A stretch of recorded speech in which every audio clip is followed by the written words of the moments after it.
Anyway, ladies and gentlemen, my name's David Smith, Principal here, and it's great to be at a Stage 5 Information Night. Now, for those of you who are not in school, Stage 5, of course, is Year 9 and Year 10. Now, students, now I won't get you to block your ears, but we often talk about Stage 5 as being the most challenging time of high school. You're not new in Year 7 or 8, it's not quite as exciting, and it's not the money end that a lot of people talk about in terms of the HSC and those final results.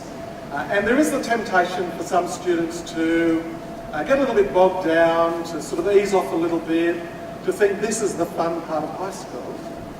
And the other thing, of course, is it coincides with that onset of late adolescence. And the students will nod here, hopefully. You're not quite considered by adults as adults yet. You're not having been given all those adult responsibilities, but you're not a child either. So you're stepping that tightrope. Am I an adult? Am I a child? And sometimes when you feel like an adult, you're treated like a child and vice versa. So it's a challenging stage. It's one that we at schools are experienced in. And one of the things that we're committed to at our school, of course, is trying to make this stage meaningful. Trying to get the most out of it. Because I will say that in some schools the students say they're like the missing years. Year 9 was the worst 3 years of my life, or something like that. Because the habits that you can develop in Year 9 and 10 can give you what you need into 11 and 12 and then into adulthood. So the aim in schools is to make this time meaningful. Research tells us a lot of students disengage. It's not interesting, blah, blah, blah, more of the same. But we want to say to the students and the parents, let's not accept that as an easy option. Let's do what we can to get the most out of time for both our boys and girls. So we want this stage to be an important one, to equip them, to equip you for success, not just in Year 11 and 12, but beyond school. I'll just mention high expectations, but mums and dads here, we need to have high expectations. If we expect people not to do much and not do very well, they'll give us that. And so much research again says at school, when we have high expectations, our students step up and do that. So it's something we need to agree to do together. And as parents and teachers, we're the enemy. You're going to be the enemy anyway. You are the enemy, you know, until the L plates arrive. And then the P's, and it all changes again because suddenly very cooperative children want to be your best friend, mum and dad want to drive, but until now we're the common enemy. Now, I'm going to very briefly go off topic just to speak about Year 11 and 12, because that's what lies ahead. And some of you will have, and some of the students are knowing that things are a little bit different at school this year. I'm sitting in assemblies now in this hall where there are girls. I'm sitting in assemblies on Brisbane Street where there are boys.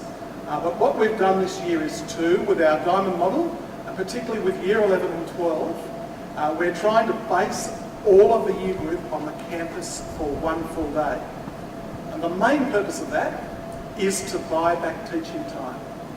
We had some students last year who, and they were boys, these ones, who were travelling for 3.5 hours a fortnight in buses back and forth. There were some lessons where we had teachers having to leave 10 minutes before the end to race across to the other campus. And so we were losing learning time. Now, it hasn't been it's been a success in a lot of ways at the start, but there have been a few problems. Year 11 and 12 are not together as much as they'd like, and we understand that as an issue. But we also see that it's really important to give our 11s and 12s a chance to work together in preparation for what they're going to face at the end of the school. And I'm very conscious. We have great leadership, both our boys and girls working really well together, but we have a commitment to prepare them for the university. And I was the little Tamworth boy that went to a university. I found myself in a dormitory with 16 girls, 2 boys. I walked into the bathroom, which one's the girls, which one's the boys. I quickly worked out there wasn't a difference. Yeah, there were doors there, but it took a little getting used to. And yes, I went to a co-ed school, but it was a big, big process and transition. We see that we need to be doing that for our students. So we're very committed to doing that. A little bit of data for you. Single journeys a fortnight in our school last year, 2,100. So single trips between the two campuses. This year I think we've got it down to about 60. So trying to win back that time has been a good thing. And as I said, there have been some advantages and disadvantages. The other big part, which I think is so important for our school, and feel free to have a look at our classrooms over here. I know that there are some people weeping that there's not gym equipment there. We're working at fixing that one up very quickly. But we're trying to develop both campuses to the benefit of all the students in our school.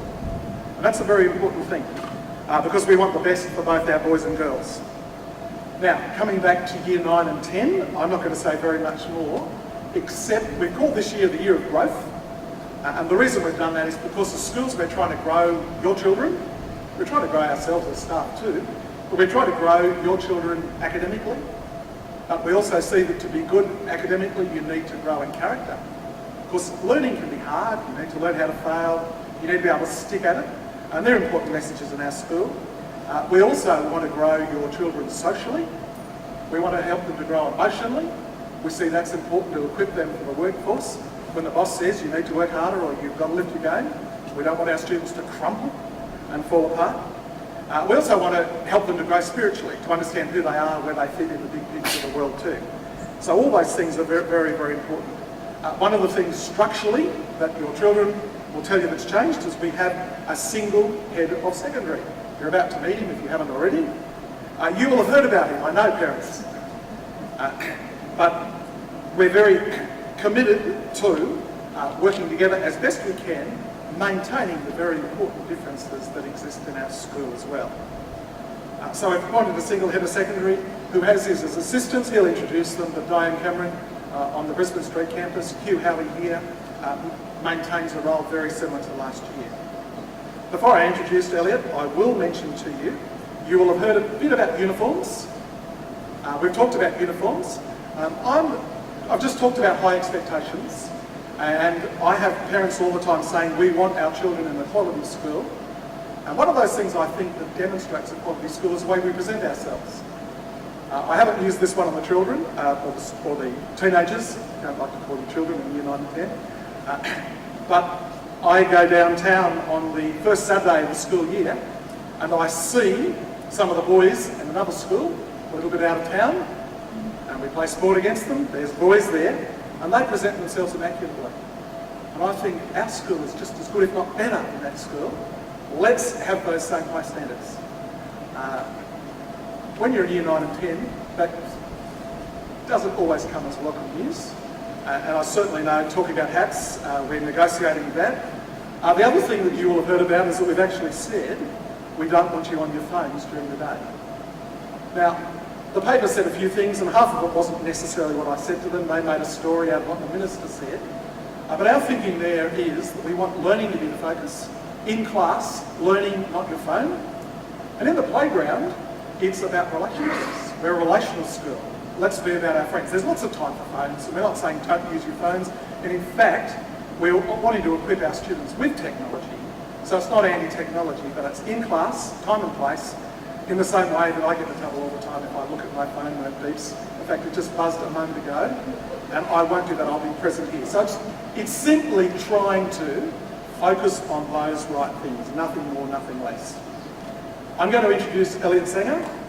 Elliot, new to Karosi this year, has come to us from Emmanuel College on the Gold Coast, where he was head of secondary there, so a very similar role. Also had a deputy head role in that school.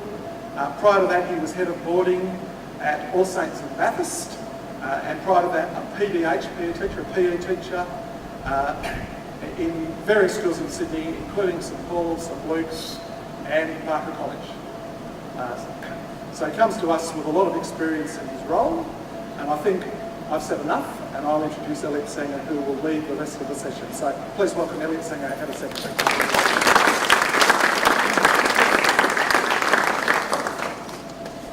Thanks, David. Good evening, ladies and gentlemen, the students who have joined us this evening. Thank you very much for coming out. I did the right thing by all those of us in this community by going and washing my car yesterday. and also saying all day today that it wouldn't rain. So I feel somewhat vindicated that that was the right approach to go about. I'm excited to join the Cal Rossi community, and it's great to speak to you all tonight about where we're going. David talked about having a one head of secondary, which is new for Cal Rossi, and it's new for me to have two campuses to work across, and to have two assistants to the head of secondary who Mr. Smith talked about, Mrs. Diane Cameron and Mr. Hugh Howie.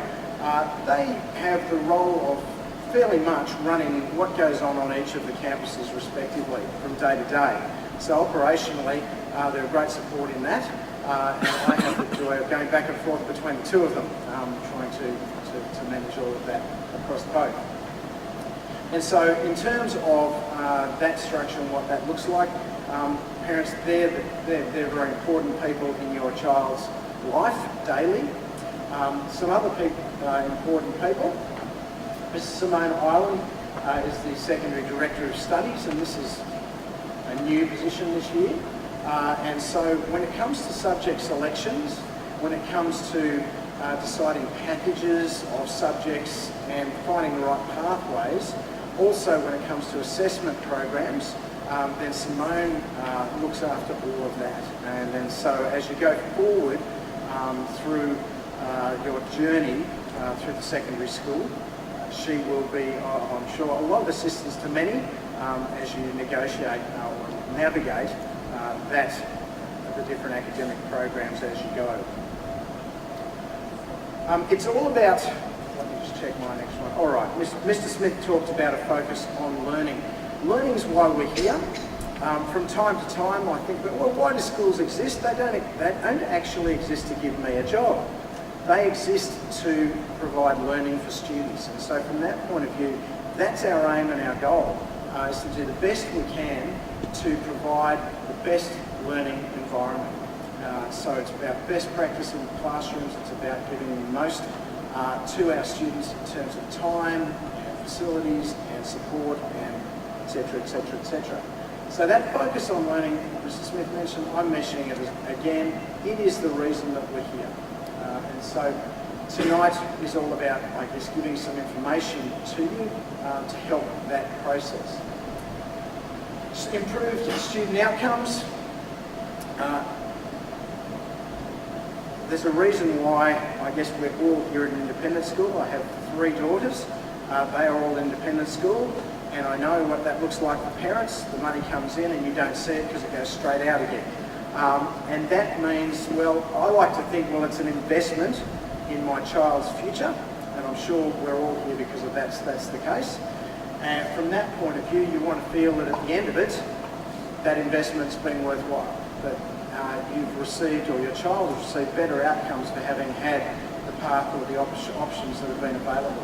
And so Cal Rossi, we're about improving those student outcomes, by feeding and giving the very best. So Mr. Smith talked about expectations. That's just one way in which we're looking to support best student outcomes. And ultimately, about loving learning. Learning's a journey. I used that term before, that we're all on together.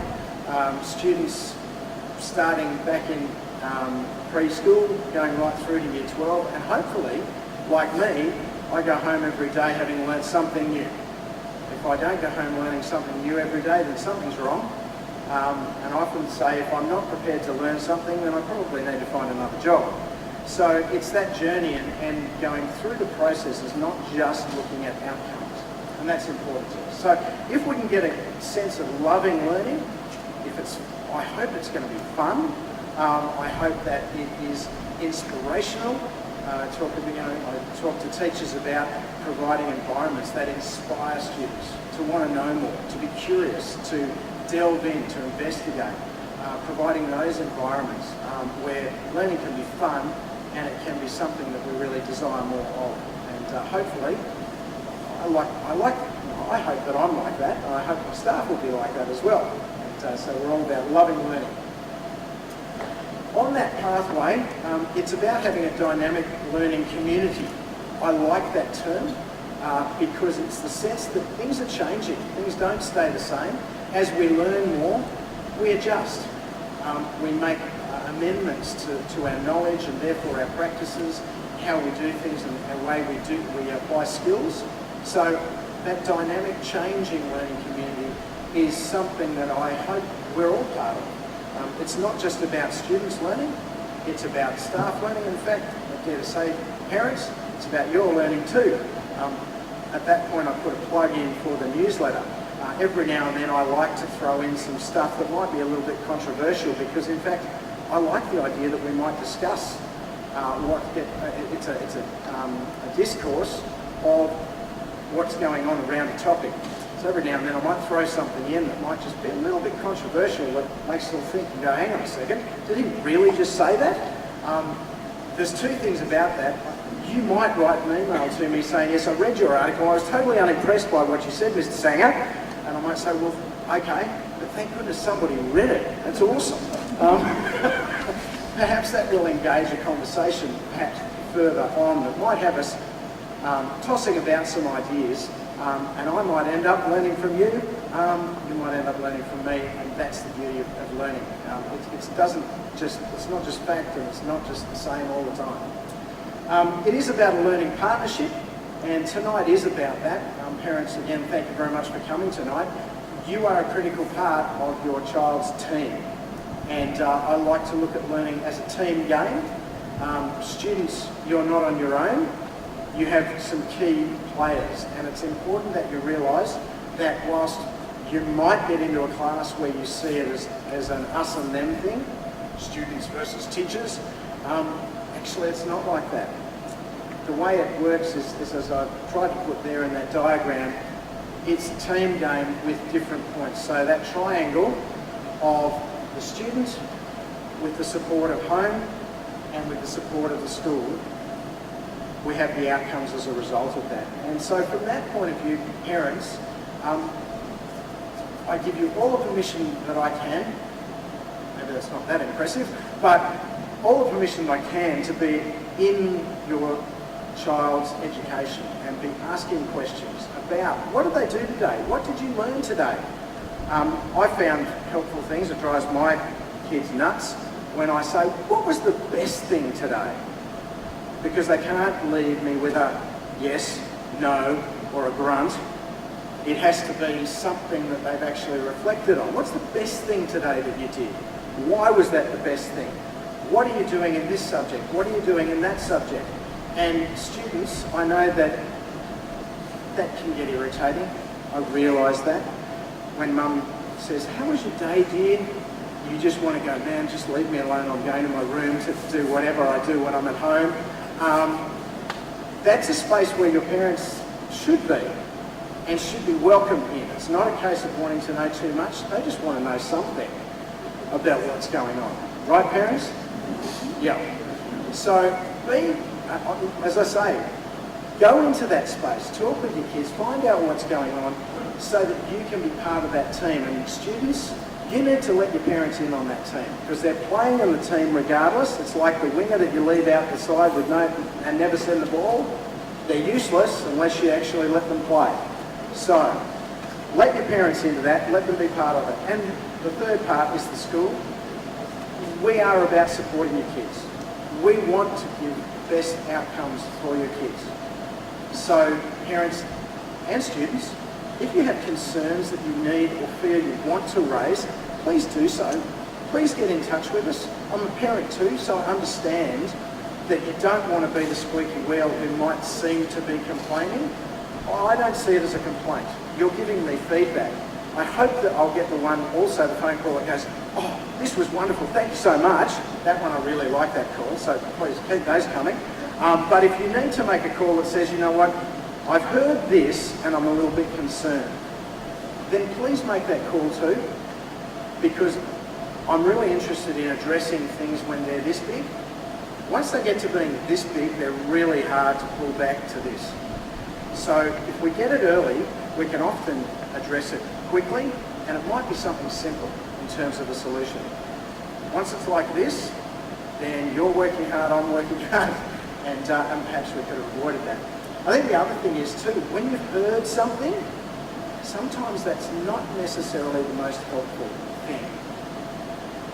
As I say, when I learnt this one at another place once upon a time, that to do a deal with parents, and so I'm going to offer it up tonight, and that is, if you hear something that's going on at school or about us, the school, then if you believe half of that, then I'll only believe half of what your kids tell us about you.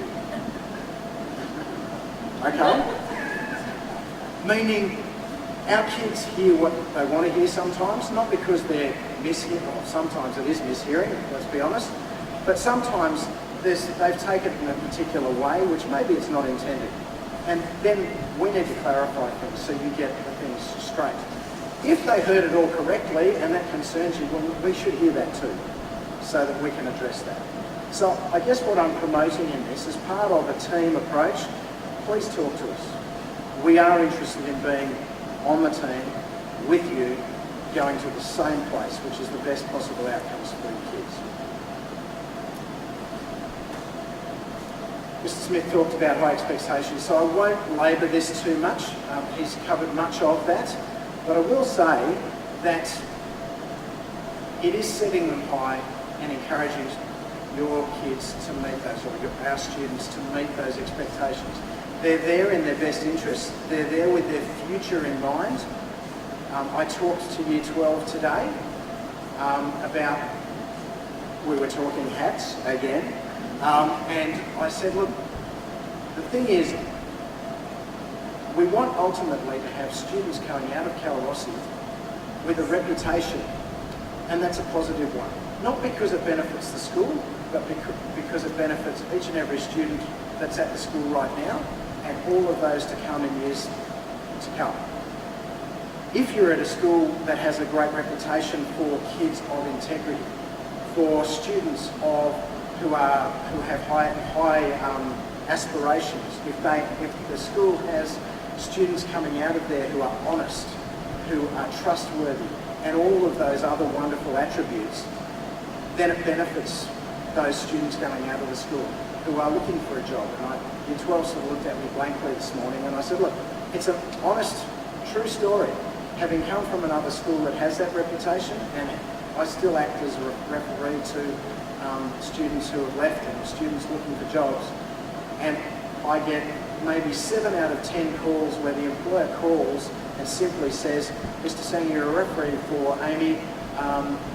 Is it true that she studied at Emmanuel College for this period of time? And I say, that's true. And they say, thank you very much, that's all I need, I'll give her the job. Yeah, it can be that powerful with the right reputation. So setting high expectations that provide students with those doors and pathways, that's what we're about. And so, as I say, there are reasons for the high expectations. And I might add, it's been great to see some of the staff starting to wear their hats too. Because it's all about modelling. So it's not just about them, it's about us modelling it too. I did leave my hat in the car, mind you. All right, the last point there on that slide is just simply about effort and strategy. Some people would say, work hard, work hard, work hard, and when you're finished working hard, work hard some more, and that will give you the right outcomes. Mr. Marchetto will talk a little bit more about this, but he and I were talking a little bit about this. He said, yeah, that's right, but we also need to have some strategy in place, because hard work sometimes is just hard work. So we can learn to work smarter, not necessarily harder. Those strategies with a high level of effort, that's what brings the best outcomes. So he will talk about that shortly. So please approach us about any issues. Please let us know when we're getting things right too. That's a good encouragement. It affirms us and we go, oh, awesome. We can keep going with that. Communications I spoke about, but who do you speak to about things if there are praise or concerns? Then there are some key people. 2 people that I haven't mentioned yet are the PAs to the secondary school. We have a PA on each campus, and that's Mrs. Saunders and Mrs. Chaffee. Mrs. Saunders on the Brisbane Street campus and Mrs. Chaffee on this campus. You can start by talking to them. If you're not sure who to call, give them a call and they will be able to direct you to the right person. If, however, you feel it's an academic issue particular to a class, then can I encourage you to contact the teacher via email, or you can phone them to have a conversation with them about your child's progress. If it is a pastoral concern or something you want to talk to somebody, and ultimately really pastoral care covers everything. So it might be an academic concern that's leading into how they're feeling about whatever, then pastoral care is a good place to be. So the Year 9 Leaders of Wellbeing are Mr Nick Fay and Mr Ian Scott, and Year 10, the Reverend Louise Davies and Mr Barton Leach for those Year 10 Leaders of Wellbeing. And so feel free to contact any of those people regarding any concerns, questions, affirmations that you might have. That'd be great. All right, that brings me to the end, and I'm going to pass over to Mr. George. Thank you.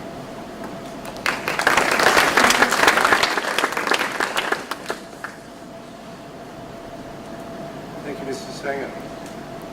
Part of wanting to see people reach high standards is putting in place support mechanisms to enable them to do that. So I just want to briefly mention 4 things that you as parents or you as students can have to help you to achieve as well as you possibly can. Those ones are listed up there. Assessment schedules, which will tell you where they are, the diary, the calendar, and the wall planner. I'd like to point you to a number of things that are on the school's website, and so I've just taken you through step by step where it is that you can go and find them. So this is from the school's website. I have outlined or put a circle or an oval around the link there that says Karossi Portals. You may not be able to see that from where you are. So when you first go on Google Karossi and that page comes up, if you then click on Karossi Portals, then the next screen that you see will be one like this. It lists various different directions that you can go. First one, the Karossi Portal, is where you as parents can log in, and that's got secure information about your child. The next one is staff, to do with various things that only staff need to know. The third one is the one that I would like to highlight today, Karossi Intranet. So if you click on that, it will bring you to a number of areas that, particularly to do with academic progress, could be quite useful for you to have. First thing is, if you hover over that link, which is circled again, called Secondary Assessment, a number of different links will then appear underneath it. Year 7 assessment schedules, Year 8, Year 9, etc. So you can then go down to Year 9 or 10 as is relevant to you, and when you in turn click on that, then you will see that all of the assessments for the year for you as a student or for you to see as a parent have been listed there. And the whole purpose of this is so that there are no nasty surprises. You can very much plan the whole year. When is it that I have busy times? When is it that I really need to manage my time very carefully? Because all of the assessments are there. You shouldn't get any times that you suddenly find out, oh, tomorrow I've got an assessment and nobody told me anything about it. It's all there already. The other thing that I would like to point out is that up the top there is a link called a printable version of that, and that means that you can print out a hard copy or the PDF that you can download onto something like the iPad if you wish. So, first thing, assessment schedules, and that's purely there for your benefit. We do want you to do as well as you possibly can by being organised.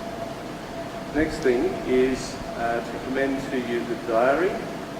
The diary has, obviously apart from the pages where you can help to organise your life, what homework have I got due, when have I got assessments, what other commitments have I got.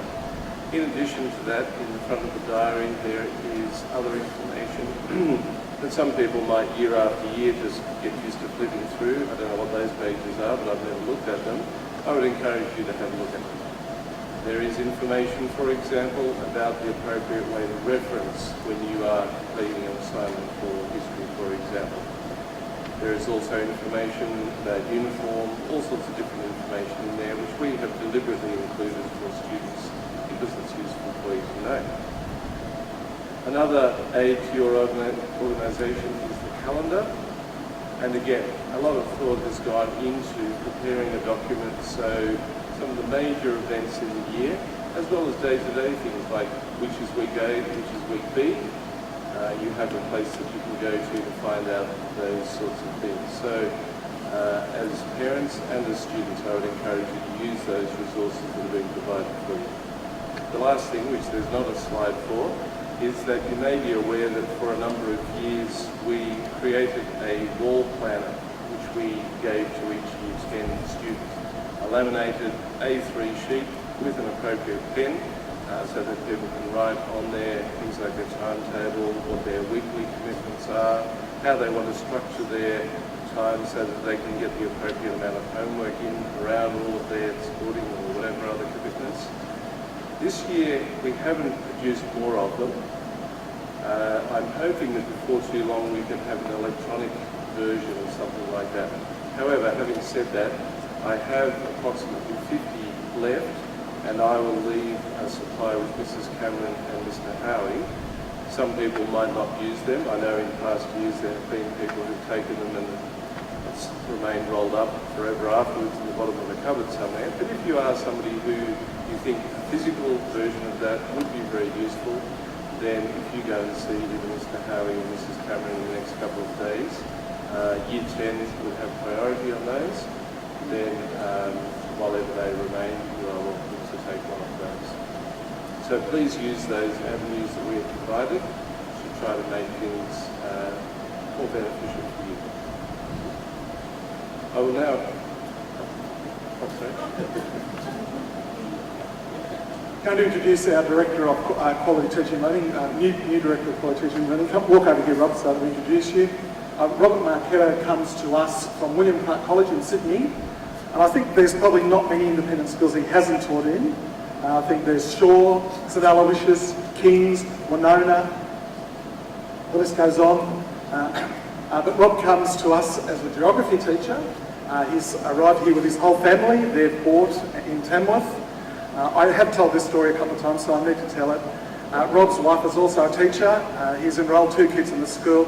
But I've discovered that Rob actually met his wife because they were teaching at the same school, and she had to coach a rugby team, so he volunteered to assist in the rugby coaching. So that's an interesting line in how to meet a potential wife.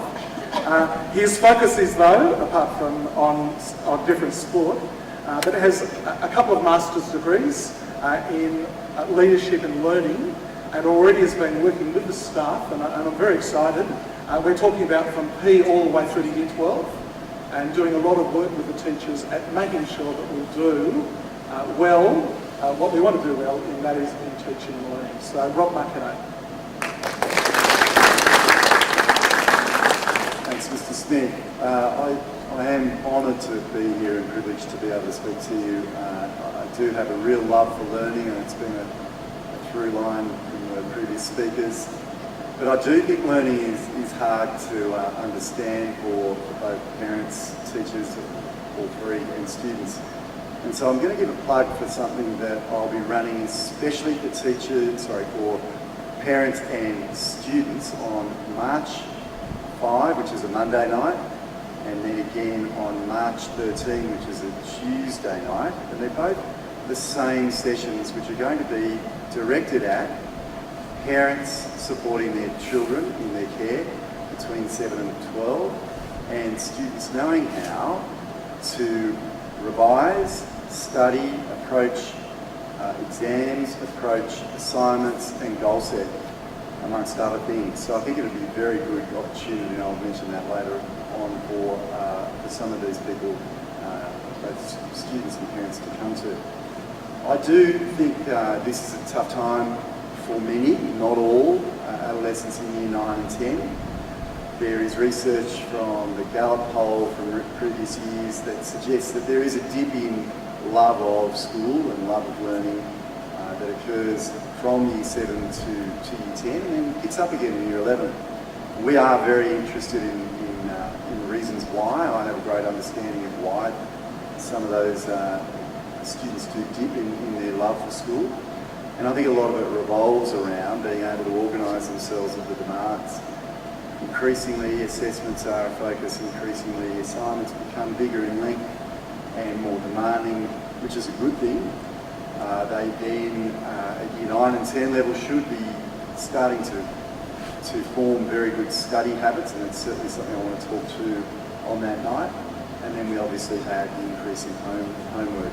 And homework does become more important the further you progress toward year 12. So I'll be talking about that and reasons for the dip, but more importantly, proactive strategies that we can put in place to make sure that students are successful and parents know how to support their son or daughter in success. I do think there's probably 3 things that we can do in our partnership that Mr. Sanger talked about as teacher, student and parent, and that is probably for the other 2, that's parents and teachers. We need to attend to these 3 things. We need to be really patient, and these years are going to test us. We need to not cap expectations, and Mr. Smith talked about high expectations from the beginning, and Mr. Sanger backed that up. Children constantly surprise me, and and as a parent as well, they surprise me of what they can do and what I possibly wouldn't have thought they were capable of beforehand. And we need to deliberately practice things.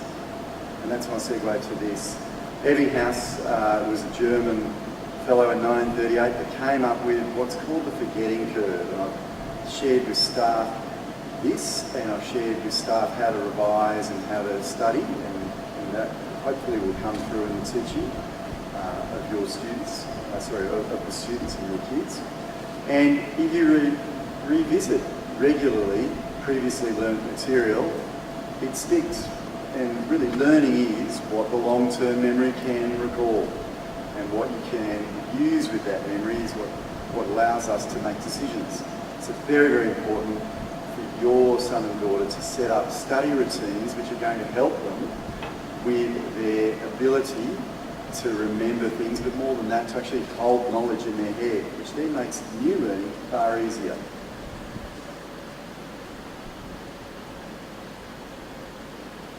Press the next one there. I will say that my second last slide, I think, is 3-2-3.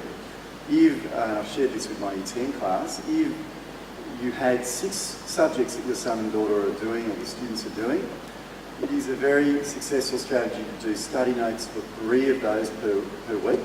So 3 subjects, maths, science, English, and the next week to attend to the other 3 subjects that they are studying. And then, at the very longest period of time, you are only a fortnight behind what's being studied in class. And it's actually a good thing to not necessarily study 3 nights in a row as soon as you've learnt that material. It's actually very good for the brain to have some forgetting time built in, and then to revisit it at a later stage within that fortnight. Making notes is very, very important. I'd like to advertise now that after school help has been finalised. There is after school help in subjects for your son and daughter at both campuses. For this campus it would be, it's now been done, and it's on the school intranet site that Mr. Doran was talking about before. And there's for the girls, we've done that for, I don't know, there's there's girls in some of the families. That is also there ready for stage 6 as well as for stage 4, which is great. I'd be taking advantage of that if I was a student. It's wonderful to have that one-on-one time. And the last thing is, plug again, student-parent combined. The idea there is these how to study nights is that you can talk about how it might look. And I do want to demystify how study does look like for kids and how that can be done effectively. But importantly, I also give tips for how parents can help their son and daughter get through this time. How you can get alongside them with some tangible strategies, which is very difficult. And I know many parents would be jostling with, how do I actually help my son and daughter with their study? I'm going to hand back to Mr. Doran now. Thank you.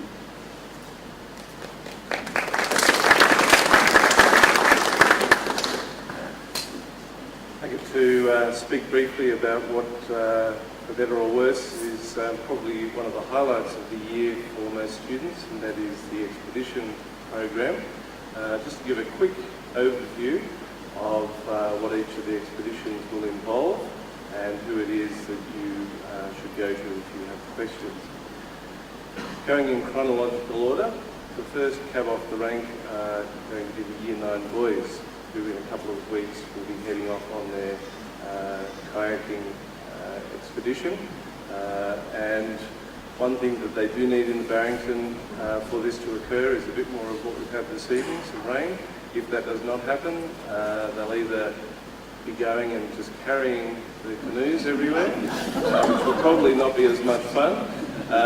So we need just to hang and wash his car more often so that it can go ahead. We do hope that we don't have to postpone it like has happened at least once in the past because the water was not good enough. Ironically, I think it was last year where the problem was the reverse, that there was potentially, depending on the river levels, if you get them too high, it can be too dangerous, of course. As I say, Mr. Scott will be the one who's leading our expedition. Notes will, of course, come out that give much greater detail to the parents who have boys in that year, but he's the person that you should contact. And the aim on that excursion is to provide definite physical challenges, mental challenges, and spiritual challenges, that it really is a time of growth in all three elements through that time away. Second excursion, at the end of the term, Year 9 girls will be heading off to Sydney and the Blue Mountains. I'll be looking after that particular excursion, and Jenolan Caves is the other destination that we'll be heading. Most of the activities on this excursion follow either a science or a history theme in one way or another. And again, we hope that we challenge the girls in all sorts of different ways. For some of them it will be adventure caving, going through various spaces in a way that perhaps they thought they were not able to do, but soon discovered that their capabilities are far more than they previously gave themselves credit for. For others it will be the possibly mind-blowing experience of going to something like the Jewish Museum. So every year we have students who have previously almost had no concept of the Holocaust, and then go and hear from a Holocaust survivor in person and get to see the various exhibits at the museum, and I'll leave it to that. Rocks walking to all sorts of different adventures that we take part in on that tour, and we hope that it's challenging for everybody. The theme, it's not all about me, and I think some of the Year 10 girls can attest to last year becoming quite sick of that phrase, but it is deliberately chosen. At the same time, Year 10 girls will be heading up to Mount Warning, which is a place near Kyoto, and Outward Bound, a very famous outdoor education provider, are the people that we use in this particular situation. And a series of activities involving either hiking, camping, various other challenges, like you can see, I can't see very well, but people as a team trying to climb up a magnificent, huge pine tree there, harnessed appropriately, of course. So it's a lot of fun, as well as being challenging, which is why it's called Teamwork, Tenacity and Triumph. Last year again, due to totally the opposite set of circumstances to what we faced this year, that camp had to be abandoned before we went there because the campsite was actually underwater. So there's the right amount of water in this case. And then, it's not till later in the year, but Year 10 boys head off in fourth term to Pindari Dam up near Ashford and undertake a series of, again, stretching events, teamwork building events involving whether it be rock climbing, water activities, all sorts of things like that. And Mr. Todd McDonald is the person that you will be contacting if you have questions that go beyond the information in the notes. The other thing that I'd like to point out is that I think most parents and boys are familiar with the Connections program that Year 10 boys undertake. It's been going for a number of years very successfully. But Mr. Charles Impey is here this evening. So if you are new to that and have questions about that program, then feel free to find Charles. Charles, could you just wave your hand so that people know who he is down the back? Speak to him if you would like to find out what that program involves for your son. Oh yes, the other thing, you would be possibly aware that the school is more and more going to quicker as the means for little payments for this and that. It means that things are automated. It means that you are getting notes directly rather than something that's buried on the bottom of a child's bag for 3 weeks and you knew nothing about it. So quicker is very useful in that regard. Far quicker communication between school and parents. And on the intranet site, which we've referred to a number of times this evening, a number of guides have been placed there so that if you are new to this whole quicker thing, they would be a very useful way for you to navigate what that system is all about. Thank you. I'll hand over to Elliot again. Well, thank you very much, Mark. And oh, there is no PNF meeting. No, there isn't one. You can hang around, but you might be by yourself. Look, ladies and gentlemen, thank you so much for coming this evening. I hope that you found that helpful and informative. Quite a number of the staff are here tonight, sort of around the different parts of the auditorium. Thank you, staff, for coming tonight. Parents, if you would like to touch base with any of those staff, they'll be available for a conversation afterwards. Please do come and chat. We'll be around for a little bit, and there is coffee and tea over near the door if you would like that before heading home. So thank you very much for coming out. We hope that's been helpful, and safe travels in the wet weather. Cheers. Thank you.